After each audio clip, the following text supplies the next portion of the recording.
Hello everyone, so hi, this is Saurabh Raina. इस video में हम बात करेंगे quantitative and qualitative analysis of organic compound. इसमें मैंने सारा एनसीईआरटी कवर किया है, तो ये वीडियो आप कॉम्पिटिटिव एग्जाम्स के लिए भी यूज़ कर सकते हो। और जो बाकी वीडियो है क्लास 11th के, उसका लिंक आपको डिस्क्रिप्शन में मिल जाएगा। सबसे पहले हम बात करेंगे qualitative analysis of organic compound. इसमें ना हम जो एलिमेंट होता है ना, वो एक कंपाउंड में उसे हम डिटेक्ट करते हैं। सबसे पहले detection of carbon and hydrogen की हम बात करेंगे। कार्बन, अगर हमें कार्बन डिटेक्ट करना है कंपाउंड में, तो उस कंपाउंड को हम हीट करेंगे विद कॉपर टू ऑक्साइड। ठीक है, तो उसके साथ जब आप हीट करोगे ना, तो कार्बन क्या होगा, कन्वर्ट हो जाएगा CO2 में। ठीक है, तो कार्बन को आपने CuO के साथ आपने हीट किया, तो आपको कॉपर प्लस CO2 मिला। आपको CO2 मिल गया। अब आप इसको डिटेक्ट कैसे करोगे?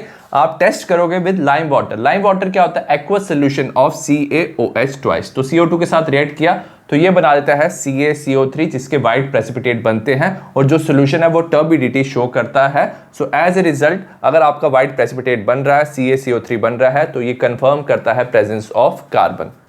सिमिलरली हाइड्रोजन में भी हम क्या करते हैं, जो कंपाउंड है ना, उसे हीट करते हैं कॉपर टू ऑक्साइड के साथ। एज ए रिजल्ट क्या होता है, जो हाइड्रोजन है वो ऑक्सीडाइज हो जाता है वाटर में।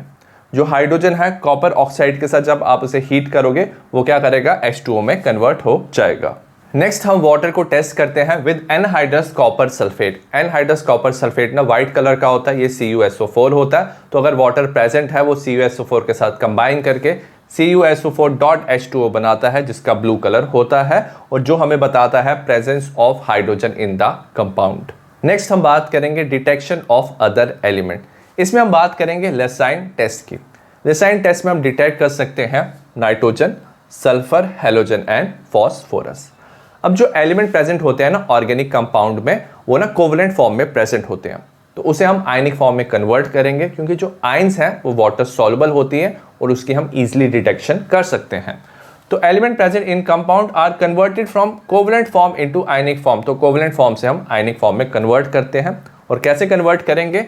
Fusing the compound with sodium metal. तो सोडियम मेटल के साथ उस कंपाउंड को हम हीट करेंगे। अगर सपोज कंपाउंड में नाइट्रोजन प्रेजेंट है, तो सोडियम, कार्बन और नाइट्रोजन कंबाइन करके साइनाइड बनाते हैं, तो NaCN बन जाएगा। अगर सल्फर प्रेजेंट है, तो सोडियम उसके साथ कंबाइन करके सल्फाइड बना देगा, सोडियम सल्फाइड Na2S। अगर हैलोजन प्रेजेंट है, तो हमारा हैलाइड बनेगा NaX। X क्या हो सकता है? Chlorine, bromine and iodine. तो हमारा साइनाइड बनेगा जब नाइट्रोजन प्रेजेंट है, सल्फाइड बनेगा जब सल्फर प्रेजेंट है, हैलाइड बनेगा of sodium, formed on sodium fusion. और ये जो हैलाइड, सल्फाइड और साइनाइड बनते हैं ना सोडियम के, ये एक सॉलिड मास बनता है। अब ये जो हमारे कंपाउंड बने हैं साइनाइड, सल्फाइड और हैलाइड, याद रखना ये क्या होते हैं, वाटर सॉल्युबल होते हैं। तो हम इसे एक्सट्रैक्ट कर सकते हैं फ्रॉम फ्यूज्ड मास। जो सॉलिड मास बना था वहां से इसे हम एक्सट्रैक्ट करेंगे by boiling it with distil water. तो डिस्टिल वाटर के साथ हम इसे बॉइल करेंगे। एज ए रिजल्ट ये आयनिक कंपाउंड क्या होंगे, डिस्टिल वाटर में ये डिसॉल्व हो जाएंगे। अब जो इनसॉल्युबल इम्प्योरिटीज या कुछ सॉलिड बचा है ना, हम उसे क्या कर सकते हैं, फिल्ट्रेशन से रिमूव कर सकते हैं। और जो लिक्विड बच गया, जिसे हम फिल्ट्रेट कहते हैं, उसमें ये आयनिक कंपाउंड और इनकी आयंस क्या होंगी, प्रेजेंट होगी। उसे हम सोडियम फ्यूजन एक्सट्रैक्ट कहते हैं। और सोडियम फ्यूजन एक्सट्रैक्ट फर्दर जो हम डिटेक्शन ऑफ अदर एलिमेंट्स में यूज करेंगे। ए है टेस्ट फॉर नाइट्रोजन। अगर नाइट्रोजन प्रेजेंट है, तो जो सोडियम फ्यूजन एक्सट्रैक्ट है उसमें नाइट्रोजन कैसे प्रेजेंट होगा, NaCN की फॉर्म में प्रेजेंट होगा। तो सोडियम फ्यूजन एक्सट्रैक्ट को हम बॉइल करते हैं FeSO4 के साथ, विच इज फेरस सल्फेट। तो सोडियम साइनाइड जो है, हमें पता था NaCN की फॉर्म में प्रेजेंट होगा। नाइट्रोजन वो क्या करेगा, रिएक्ट करेगा FeSO4 के साथ, और ये बनाएगा सोडियम हेक्सासाइनोफेरेट 2। ठीक है, तो Cn नेगेटिव जो होगा साइनाइड का Fe2+, क्योंकि ये फेरस सल्फेट है, बनाएगा FeCN6 नेगेटिव। हम क्या करेंगे, उसके बाद इसे हम हीट करेंगे विद कंसंट्रेटेड H2SO4। तो क्या होगा, जब आप सॉल्यूशन को कंसंट्रेटेड H2SO4 के साथ हीट करोगे ना, तो कुछ Fe2+ की आयन होगी, क्योंकि ये फेरस सल्फेट है, वो फेरिक सल्फेट में कन्वर्ट हो जाएगा। तो H2SO4 as a oxidising agent काम करता है। तो Fe2+ कुछ आयंस क्या होंगी, Fe3+ में वो कन्वर्ट हो जाएंगी। और ये जो Fe3+ है ना, वो रिएक्ट करेगा विद सोडियम हेक्सासाइनोफेरेट। तो FeCN6 नेगेटिव के साथ वो रिएक्ट करके बनाएगा आयरन 3 हेक्सासाइनोफेरेट 2 और फेरीफेरोसाइनेट। तो Fe3+ क्या करेगा, FeCN6 नेगेटिव के साथ रिएक्ट करेगा, XH2O भी इसके साथ कंबाइन करेगा, result in formation of Fe4 CN6 thrice X H2O। इसे हम आयरन 3 हेक्सासाइनोफेरेट 2 भी कहते हैं और फेरी फेरोसाइनाइड भी कहते हैं। और इसका जो कलर होता है वो प्रूशियन ब्लू कलर होता है, जिससे हम डिटेक्ट कर सकते हैं प्रेजेंस ऑफ नाइट्रोजन। बी है टेस्ट फॉर सल्फर। अगर सोडियम फ्यूजन एक्सट्रैक्ट की बात करें, सल्फर के केस में ये होता है सोडियम सल्फाइड होता है। तो sodium fusion extract is acidified, तो उसमें हम एसिड डालते हैं विच इज एसिटिक एसिड, और उसके साथ हम ऐड करते हैं lead acetate. As a result जो ब्लैक प्रेसिपिटेट है ऑफ लेड सल्फाइड बनते हैं। तो हमें पता है सोडियम फ्यूजन एक्सट्रैक्ट में सल्फाइड आयन होगा S2 नेगेटिव, और हमने लेड एसीटेट लिया था, इसमें Pb2+ होगा। ये साथ में कंबाइन करके PbS बनाएगा which is black in colour. तो ये कंफर्म करेगा प्रेजेंस ऑफ सल्फर। या तो हम बी यूज कर सकते हैं, हम ट्रीट कर सकते हैं sodium fusion extract with sodium nitroprusside. तो सोडियम नाइट्रोप्रूसाइड के साथ हम सोडियम फ्यूजन एक्सट्रैक्ट को भी रिएक्ट कर सकते हैं। सोडियम नाइट्रोप्रूसाइड होता है FeCN5NO2 negative. As a result जो सल्फाइड आयन है इसके साथ कंबाइन करके बनाता है FeCN5NOS4 नेगेटिव, और इस कंपाउंड का कलर वायलेट होता है, जिससे हम डिटेक्ट कर सकते हैं प्रेजेंस ऑफ सल्फर। अगर ऑर्गेनिक कंपाउंड में नाइट्रोजन और सल्फर दोनों प्रेजेंट है और उसे आप सोडियम के साथ हीट करोगे, तो सोडियम फ्यूजन जो होता है उसमें सोडियम थायोसाइनेट बनता है। तो सोडियम कार्बन नाइट्रोजन और जो सल्फर है वो कंबाइन करके सोडियम थायोसाइनेट बनाते हैं NaSCN। तो ये सोडियम फ्यूजन एक्सट्रैक्ट में ये प्रेजेंट होता है। उसके बाद आप सेम टेस्ट करते हो जो आपने नाइट्रोजन के लिए किया था, FeSO4 के साथ रिएक्ट करते हो in presence of concentrated H2SO4। तो अगर ये दोनों प्रेजेंट है ना, नाइट्रोजन और सल्फर, तो आपको ना प्रूसियन ब्लू कलर नहीं मिलता, क्योंकि कोई फ्री साइनाइड आयन इसमें प्रेजेंट नहीं है। इंस्टेड ऑफ प्रूसियन ब्लू आपको ब्लड रेड कलर मिलेगा। तो Fe3+ HCN नेगेटिव के साथ रिएक्ट करके FeSCN2+ ब्लड रेड कलर देता है, और अगर आपको ये कलर मिल रहा है, ये शो करता है presence of nitrogen as well as sulphur. अगर सपोज जो सोडियम फ्यूजन एक्सट्रैक्ट आप बना रहे थे उसमें सोडियम ना एक्सेस में था, तो क्या होगा, जो NaSCN है सोडियम थायोसाइनेट है वो डिकम्पोज होके वापस NaCN बना देगा। और अगर सिर्फ NaCN है तो ये सिर्फ नाइट्रोजन का टेस्ट शो करेगा। आप क्या करोगे, FeSO4 कंसंट्रेटेड H2SO4 लोगे तो आपको सिर्फ प्रूसियन ब्लू कलर दिखाई देगा। नेक्स्ट है टेस्ट फॉर हैलोजन। अब हैलोजन के टेस्ट में हम क्या करते हैं, जो सोडियम फ्यूजन एक्सट्रैक्ट है ना उसे एसिडिफाइड करते हैं with nitric acid. Nitric acid डालते हैं और उसके बाद हम उसे ट्रीट करते हैं और रिएक्ट करते हैं सिल्वर नाइट्रेट के साथ which is AgNO3। As a result क्या होता है, जो हैलाइड आयन प्रेजेंट होता है सोडियम फ्यूजन एक्सट्रैक्ट में वो सिल्वर के साथ कंबाइन करके AgX बनाता है और इसके प्रेसिपिटेट बनते हैं। X क्या हो सकता है, क्लोरीन, ब्रोमीन और आयोडीन हो सकता है। अगर वाइट प्रेसिपिटेट बनते हैं ना, और ये जो प्रेसिपिटेट है वो सॉल्युबल है, आप इसे डिसॉल्व करते हो अमोनियम हाइड्रोक्साइड में, तो ये शो करता है प्रेजेंस ऑफ क्लोरीन। अगर येलो प्रेसिपिटेट बनते हैं और ये स्पेरेंगली सॉल्युबल है इन अमोनियम हाइड्रोक्साइड, मतलब अगर आप डिसॉल्व करोगे थोड़ा सा ये डिसॉल्व होगा येलो प्रेसिपिटेट अमोनियम हाइड्रोक्साइड में, ये शो करता है प्रेजेंस ऑफ ब्रोमीन। और अगर येलो प्रेसिपिटेट बन रहे हैं और ये इनसॉल्युबल है तो ये डिसॉल्व नहीं होंगे अगर अमोनियम हाइड्रोक्साइड में, ये शो करता है प्रेजेंस ऑफ आयोडीन। तो इससे आप तीनों जो हमारे क्या है हैलाइड आयन, इसे आप डिटेक्ट कर सकते हो, क्लोरीन, ब्रोमीन एंड आयोडीन। अगर कंपाउंड में नाइट्रोजन और सल्फर दोनों प्रेजेंट है, साथ में हैलाइड आयन भी प्रेजेंट है, तो जो नाइट्रोजन और सल्फर है वो इंटरफेयर कर सकते हैं सिल्वर नाइट्रेट के साथ। ठीक है, तो टेस्ट फॉर हैलोजन में प्रॉब्लम आ सकती है। तो जो सोडियम फ्यूजन एक्सट्रैक्ट है जो लसाइन टेस्ट में हम बनाते हैं, हमें पता है जो नाइट्रोजन है वो साइनाइड की फॉर्म में रहता है और जो सल्फर है वो सल्फाइड ऑफ सोडियम की फॉर्म में, ये दोनों रहते हैं। तो सोडियम फ्यूजन एक्सट्रैक्ट को हम क्या करते हैं, बॉयल करते हैं नाइट्रिक एसिड के साथ। एज ए रिजल्ट साइनाइड और सल्फाइड का दोनों डिकम्पोज हो जाते हैं और नाइट्रोजन और सल्फर टेस्ट फॉर हैलोजन में इंटरफेयर नहीं करता है। नेक्स्ट है टेस्ट फॉर फॉस्फोरस। हर कंपाउंड में ना फॉस्फोरस प्रेजेंट है तो उस कंपाउंड को हम ऑक्सीडाइज कर सकते हैं विद एन ऑक्सीडाइजिंग एजेंट जैसे sodium peroxide. As a result क्या होगा, जो फॉस्फोरस है वो ऑक्सीडाइज हो जाएगा फॉस्फेट में। ठीक है, क्योंकि हमने सोडियम परऑक्साइड लिया था, हमने ऑक्सीडाइज किया तो हमारा बन जाएगा सोडियम फॉस्फेट। ठीक है, उसके बाद हम सॉल्यूशन को बॉयल करते हैं with nitric acid. Nitric acid के साथ बॉयल करोगे आपका बनेगा H3PO4 which is phosphoric acid. उसके बाद ये जो सॉल्यूशन है इसमें हम डालते हैं अमोनियम मॉलिब्डेट। ठीक है। एज ए रिजल्ट क्या होता है, जो हमारे पास H3PO4 फॉस्फोरिक एसिड है, अमोनियम मॉलिबिडेट, वो क्या होता है NH4 ट्वाइस MOO4 इसके साथ रिएक्ट करता है। साथ में हमारे पास नाइट्रिक एसिड वो भी रिएक्ट करता है, result in formation of ammonium phosphomolybdate. ये कंपाउंड होता है NH4 थ्राइस PO4.12 MOO3। तो ये जो कंपाउंड बनता है अमोनियम फॉस्फोमॉलिबिडेट, इसके येलो प्रेसिपिटेट बनते हैं और ये कंफर्म करता है प्रेजेंस ऑफ फॉस्फोरस। नेक्स्ट हम बात करेंगे क्वांटिटेटिव एनालिसिस की। The percentage composition of element, हम परसेंटेज कंपोजिशन एलिमेंट की पता करते हैं present in an organic compound. एक ऑर्गेनिक कंपाउंड में कितना परसेंट एलिमेंट प्रेजेंट है उसे हम डिटरमाइन करते हैं बाय दिस मेथड। सबसे पहले हम बात करेंगे कार्बन और हाइड्रोजन की। जो कंपाउंड हमारे पास प्रेजेंट है जिसमें कार्बन और हाइड्रोजन प्रेजेंट है उसे हम बर्न करते हैं एक्सेस ऑफ ऑक्सीजन और साथ में हम लेते हैं कॉपर 2 ऑक्साइड जो कैटलिस्ट की तरह काम करता है।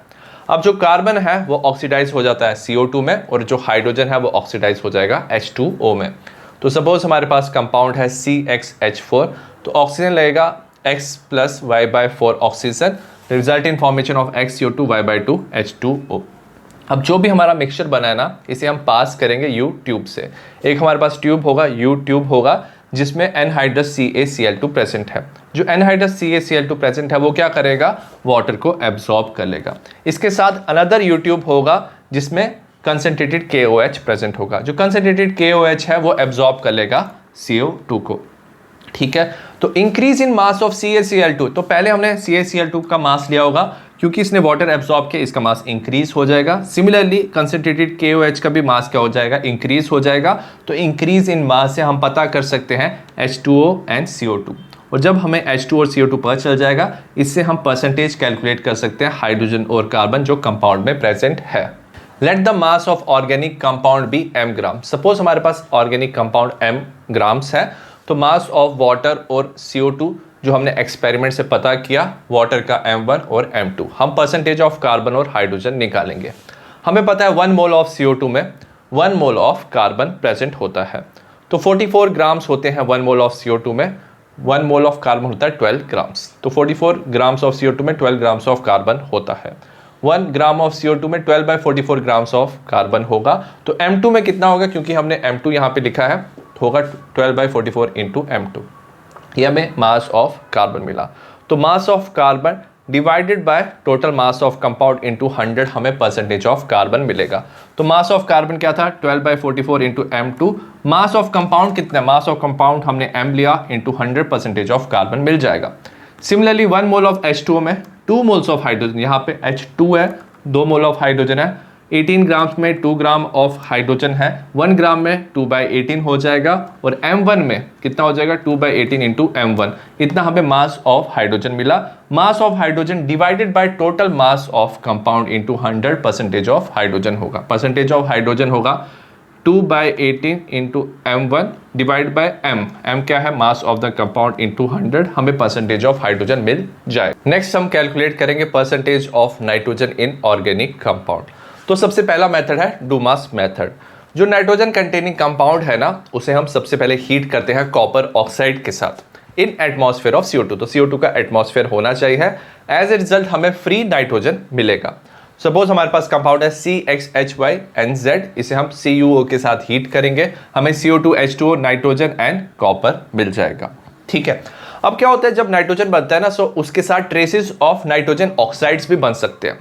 जो ट्रेसेस है ना, तो small amount of nitrogen oxides है, इसे हम क्या करते हैं, रिड्यूस करते हैं नाइट्रोजन में by heating it over copper Gauss. Copper Gauss क्या होता है, मैश लाइक स्ट्रक्चर होता है कॉपर का, तो उसके साथ हीट करते हैं, तो जो नाइट्रोजन के ऑक्साइड है वो नाइट्रोजन में कन्वर्ट हो जाते हैं। अगर आप इस रिएक्शन में देखो, नाइट्रोजन के साथ ना CO2 और वाटर दोनों प्रेजेंट है, तो इनका मिक्सचर आ सकता है। जो मिक्सचर ऑफ गैसेज है ना, वो क्या होता है, कलेक्ट करते हैं over aqueous solution of KOH। तो एक्वस सोल्यूशन ऑफ KOH के ऊपर मिक्सचर ऑफ गैसेस कलेक्ट करते हैं, और जो KOH होता है ना, वो क्या करता है, CO2 को एब्जॉर्ब कर लेता है, ठीक है। तो CO2 ये एब्जॉर्ब कर लेगा। वेयर एज जो नाइट्रोजन है वो क्या होता है, कलेक्ट होता है upper part of graduated tube. तो अपर पार्ट में क्या आ जाता है, नाइट्रोजन आता है, और थोड़ा सा उसके साथ जो वाटर वेपर्स है वो भी आ सकता है, तो वहां पे वो कलेक्ट कर लेते हैं। नेक्स्ट जो वॉल्यूम ऑफ नाइट्रोजन कलेक्ट हुआ है उसे हम V1 ले लेते हैं, बट उस वॉल्यूम को ना हम कन्वर्ट कर देते हैं V2 में। V2 होता है volume at STP standard temperature pressure.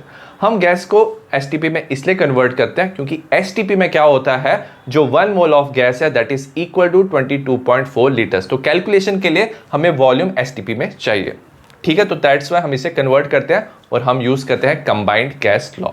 Combined gas law बताता है P1V1 by T1 is equal to P2V2 by T2।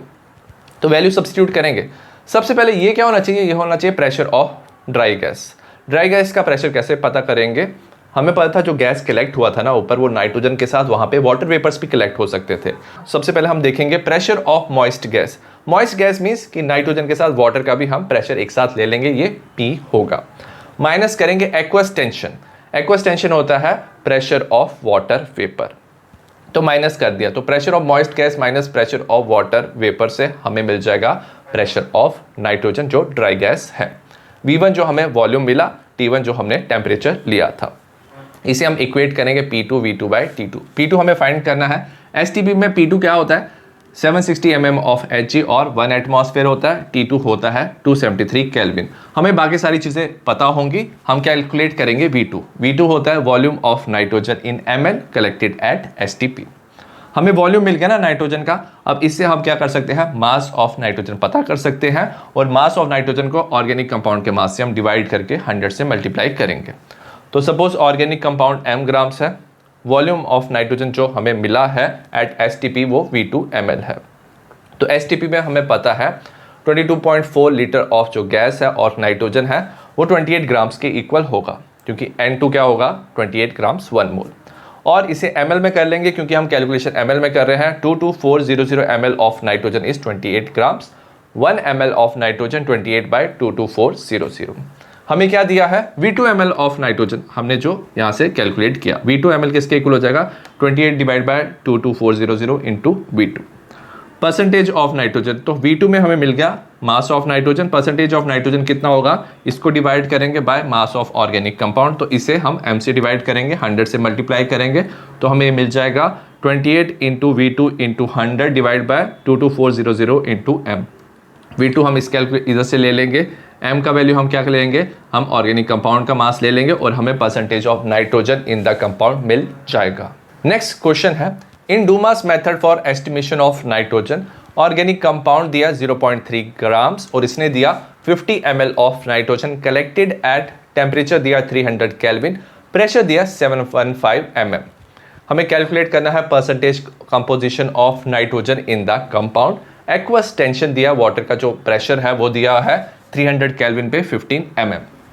ठीक है, सबसे पहले हमें क्या क्या वैल्यूज दिया, ऑर्गेनिक कंपाउंड का मास दिया जिसे हम m लिख सकते हैं 0.3 ग्राम्स। वॉल्यूम ऑफ नाइट्रोजन जो कलेक्ट हुआ है उसे V1 लिखेंगे, ये दिया है हमें 50 ml। Pressure of nitrogen collected जो P है वो 715 mm दिया हुआ है। एक्वस टेंशन P1 दिया है 15 mm। अब जो नाइट्रोजन कलेक्ट होता है उसके साथ वाटर वेपर्स भी होते हैं, तो उसके प्रेशर को हम माइनस करते हैं। हमें पता है कंबाइंड गैस लॉ से P minus P1V1 by T1 equal to P2V2 by T2 at STP, ये एसटीपी में लेते हैं। सब्स्टिट्यूट कर लेंगे वैल्यू, हमें प्रेशर दिया हुआ है 715 माइनस हम क्या करेंगे, एक्वस टेंशन करेंगे। V1 दिया हुआ है हमें 50, टेम्परेचर केल्विन में दिया 300 केल्विन। एसटीपी में हमें पता है प्रेशर होता है 760 mm ऑफ Hg, टेम्परेचर होता है 273। हमें V2 फाइंड करना है, वॉल्यूम एट एसटीपी। तो volume of at STP of nitrogen किसके इक्वल हो जाएगा, 700 पर ये 700 हो जाएगा इंटू 50 इंटू 273, यहाँ पे नीचे आ जाएगा 760 इंटू 300, ये आ जाएगा 41.9 ml। तो हमें वॉल्यूम ऑफ नाइट्रोजन एसटीपी में मिल गया। अब हम परसेंटेज ऑफ नाइट्रोजन कैलकुलेट करेंगे, तो हम क्या करेंगे, वैल्यू सब्स्टिट्यूट कर देंगे। तो हमें पता है 28 into V2 divide by 22400 into m is into 100। तो V2 हमें दिया 41.9, मास ऑफ ऑर्गेनिक कंपाउंड हमें दिया 0.3, सब्स्टिट्यूट करेंगे वैल्यू, हमारा आंसर आ जाएगा 17.46%। तो जो नाइट्रोजन है कंपाउंड में प्रेजेंट है 17.46%। सेकेंड मेथड जिससे हम परसेंटेज ऑफ नाइट्रोजन कंपाउंड में पता कर सकते हैं दैट इज चैल्डाल मेथड। जो हमारे पास कंपाउंड है जिसमें नाइट्रोजन है उसे हम हीट करते हैं कंसनट्रेटेड H2SO4 के साथ। एज ए रिजल्ट क्या होता है, जो नाइट्रोजन है कंपाउंड में कन्वर्ट हो जाता है अमोनियम सल्फेट में। अब जो रिजल्टिंग एसिड मिक्सचर है, क्योंकि थोड़ा सा H2SO4 भी इसके साथ होगा, ये एसिड मिक्सचर को हम हीट करेंगे excess of NaOH। As a result हमें Na2SO4 अमोनिया एंड H2O मिल जाएगा। अब ये जो अमोनिया बनाना, इसका हम अमाउंट कैलकुलेट करेंगे। जो लिबरेटेड अमोनिया गैस है वो एब्जॉर्ब करेंगे हम excess in of standard solution of H2SO4। तो स्टैंडर्ड सोल्यूशन ऑफ H2SO4 में अमोनिया एब्जॉर्ब हो जाएगा, मतलब ये रिएक्ट करके फिर से अमोनियम सल्फेट बनाएगा। अब हमें कैसे पता चलेगा कितना अमाउंट ऑफ अमोनिया प्रोड्यूस हुआ है? The amount of ammonia produce is determined by estimating the amount of sulphuric acid consume in the reaction. कितना amount of sulphuric acid consume हुआ है उसे हम एस्टिमेट कर सकते हैं amount of ammonia produced. Amount of H2SO4 consume जितना हुआ ना, उसे हम पता कर सकते हैं परसेंटेज ऑफ नाइट्रोजन। हमारे पास डायरेक्ट फॉर्मूला है 1.4 इंटू एन। एन होता है नॉर्मेलिटी ऑफ H2SO4 जो यूज हुआ है, और V होता है volume of H2SO4 consume, divide by M। M होता है मास ऑफ ऑर्गेनिक कंपाउंड जो हमने लिया था। N इंटू V होता है मिली इक्विवेलेंट ऑफ H2SO4 यूज्ड। अगर सपोज नॉर्मेलिटी की जगह हमें मोलैरिटी दिया हुआ है, हमें पता है जो नॉर्मेलिटी है that is equal to molarity into n factor. अब एसिड के केस में कि एक मॉलिक्यूल कितना हाइड्रोजन रिलीज करता है वो हमें एन फैक्टर बताता है। तो H2SO4 में 2 हाइड्रोजन रिलीज होंगे तो एन फैक्टर 2 होगा। तो एन की जगह आप क्या लिख सकते हो, m इंटू 2 भी लिख सकते हो परसेंटेज ऑफ नाइट्रोजन पता करने के लिए।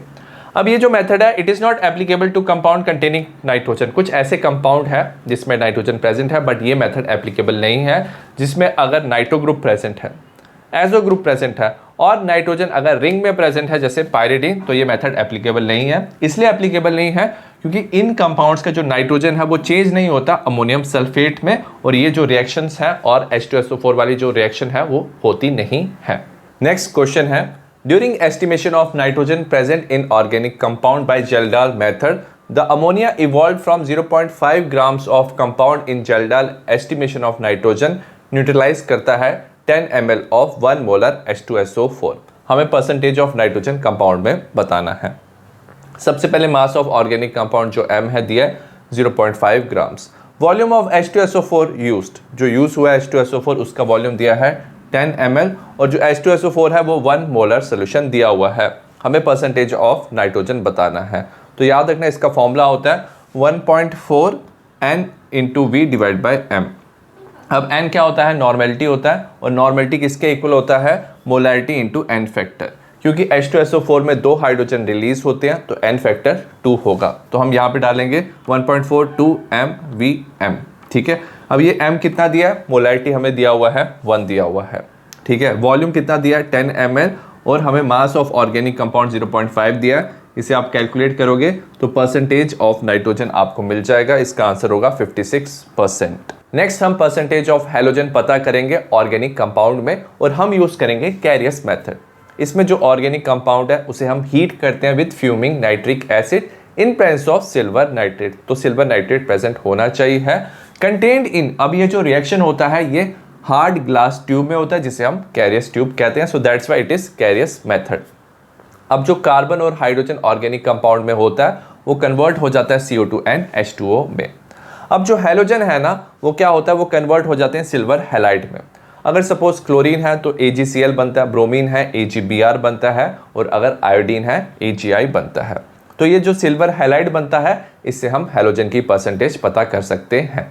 जैसे अगर हमें मिला है AgCl, ठीक है, हमें पता था मास ऑफ ऑर्गेनिक कंपाउंड जो आपने स्टार्टिंग में ऑर्गेनिक कंपाउंड लिया था उसका मास है m ग्राम्स।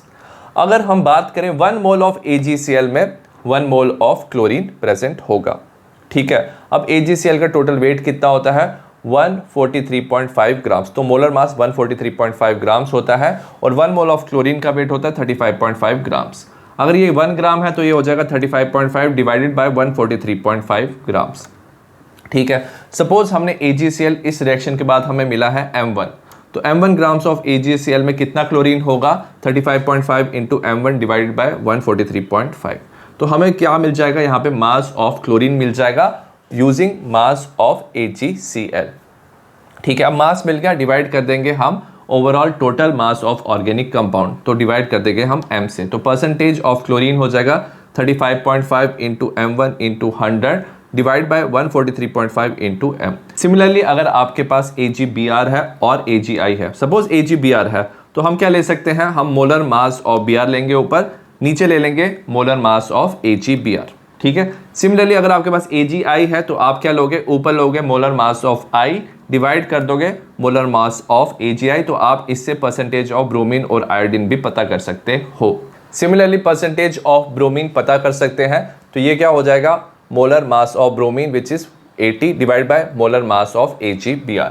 M1 हो जाएगा मास ऑफ AgBr जो ऑब्टेन हुआ है, और डिवाइड करेंगे mass of organic compound. Similarly percentage of iodine कैसे पता करेंगे, मोलर मास ऑफ आयोडीन कितना होता है 127, मोलर मास ऑफ AgI हो जाएगा 235, M1 हो जाएगा mass of AgI divide by क्या हो जाएगा हमारा ऑर्गेनिक कंपाउंड का मास। हमें क्वेश्चन दिया है in Carius method of estimation of halogen 0.15 gram of organic compound हमें दिया है, और उसने दिया 0.12 ग्राम ऑफ AgBr।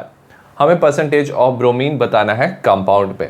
सबसे पहले हमें मास ऑफ ऑर्गेनिक कंपाउंड जो M है वो दिया 0.15 ग्राम, मास ऑफ AgBr जो M1 है वो दिया 0.12 ग्राम। हमें पता है परसेंटेज ऑफ ब्रोमीन किसके इक्वल होता है, तो ये हो जाएगा 80, इसका मोलर मास है, divide by molar mass of AgBr which is 188। ये M1 है हमारा मास ऑफ AgBr, M हो जाएगा mass of organic compound into 100, value substitute करेंगे। M1 का वैल्यू है 0.12, M का वैल्यू है 0.15, इसे मल्टीप्लाई करके डिवाइड करेंगे तो आपका आंसर आएगा 34.04%।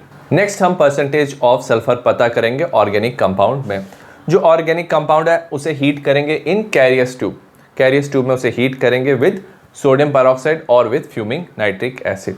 अब जो सल्फर प्रेजेंट है ना ऑर्गेनिक कंपाउंड में वो ऑक्सीडाइज हो जाएगा सल्फ्यूरिक एसिड में।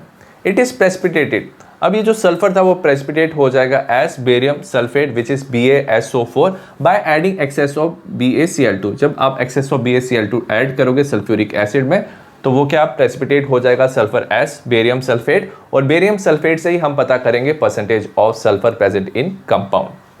Suppose mass of organic compound हमें m ग्राम्स दिया, मास ऑफ BaSO4 फॉर्म जो हमने इस रिएक्शन से किया M1 ग्राम्स। हमें पता है 1 मोल ऑफ BaSO4 में 1 मोल ऑफ सल्फर प्रेजेंट होगा क्योंकि यहाँ पे 1 सल्फर है, तो ये 233 ग्राम्स होता है मास ऑफ BaSO4 1 मोल का, इस सल्फर का होता है 32 ग्राम्स। तो 1 ग्राम ऑफ BaSO4 में सल्फर होगा 32 डिवाइडेड बाय 233 ग्राम्स। तो M1 ग्राम्स ऑफ BaSO4 में कितना सल्फर होगा 32 divide by 233 into M। Percentage of sulphur होगा mass of sulphur divided by mass of organic compound, ये हो जाएगा 32 into M1 into 100 divide by 233 into M, और M है mass of organic compound. Next question है sulphur estimation में हमें 0.157 ग्राम of organic compound दिया हुआ है जो 0.4813 ग्राम ऑफ बेरियम सल्फेट देता है। हमें परसेंटेज ऑफ सल्फर कंपाउंड में बताना है। सबसे पहले मास ऑफ ऑर्गेनिक कंपाउंड जो M है वो है 0.157 grams. Mass of BaSO4 formed है, इसे M1 कहते हैं 0.4813 grams. Percentage of sulphur form किसके इक्वल हो जाएगा, molar mass of sulphur divided bye molar mass of BaSO4। M1 ये M ये 100 से मल्टीप्लाई, तो M1 की वैल्यू लिख देंगे यहाँ पे 0.4813, M का वैल्यू है 0.157, मल्टीप्लाइड और डिवाइड कर देंगे तो परसेंटेज ऑफ सल्फर कंपाउंड में मिल जाएगा 42.10%। नेक्स्ट हम परसेंटेज ऑफ फॉस्फोरस पता करेंगे ऑर्गेनिक कंपाउंड में। तो जिस कंपाउंड में फॉस्फोरस है उसे आप हीट करोगे फ्यूमिंग नाइट्रिक एसिड के साथ। एज ए रिजल्ट जो फॉस्फोरस है कंपाउंड में वो ऑक्सीडाइज हो जाता है फॉस्फोरिक एसिड में। उसके बाद उसमें हम ऐड करते हैं ammonia and ammonium molybdate. As a result जो फॉस्फोरस है ना वो प्रेसिपिटेट हो जाता है as ammonium phosphomolybdate which is NH4 thrice PO4 12 MOO3, और इससे हम पता कर सकते हैं, इसके मास से हम पता कर सकते हैं परसेंटेज ऑफ फॉस्फोरस। तो मास ऑफ ऑर्गेनिक कंपाउंड हमें दिया होगा M ग्राम्स, उससे हम रिएक्शन से पता करेंगे mass of ammonium phosphomolybdate M1 grams. Percentage of phosphorus किसके इक्वल हो जाएगा, molar mass of phosphorus 31 divide by molar mass of ammonium phosphomolybdate which is 1877। ये M1 होगा ऊपर which is mass of ammonium phosphomolybdate divide by M हो जाएगा mass of organic compound into 100, आपको percentage of phosphorus मिल जाएगा। Another alternate method से हम phosphorus का परसेंटेज निकाल सकते हैं। हम क्या कर सकते हैं, जो फॉस्फोरिक एसिड है उसको प्रेसिपिटेट कर सकते हैं as MgNH4PO4 by adding magnesia. तो मैग्नीशिया ऐड करके हम मैग्नीशियम अमोनियम फॉस्फेट में प्रेसिपिटेट कर सकते हैं, और ये जो मिक्सचर मिला ना इसको इग्नाइट करेंगे ना हम, तो हमें मिल जाएगा Mg2P2O7। इससे हम क्या कर सकते हैं, फॉस्फोरस की परसेंटेज निकाल सकते हैं। तो परसेंटेज ऑफ फॉस्फोरस, अगर आप यहाँ देखोगे फॉस्फोरस 2 है तो मोलर मास इंटू 2 हो जाएगा, ये 62 divide by molar mass of this compound 222। m1 हो जाएगा mass of this compound, m हो जाएगा हमारा मास ऑफ ऑर्गेनिक कंपाउंड इंटू 100, हमें फॉस्फोरस का परसेंटेज मिल जाएगा।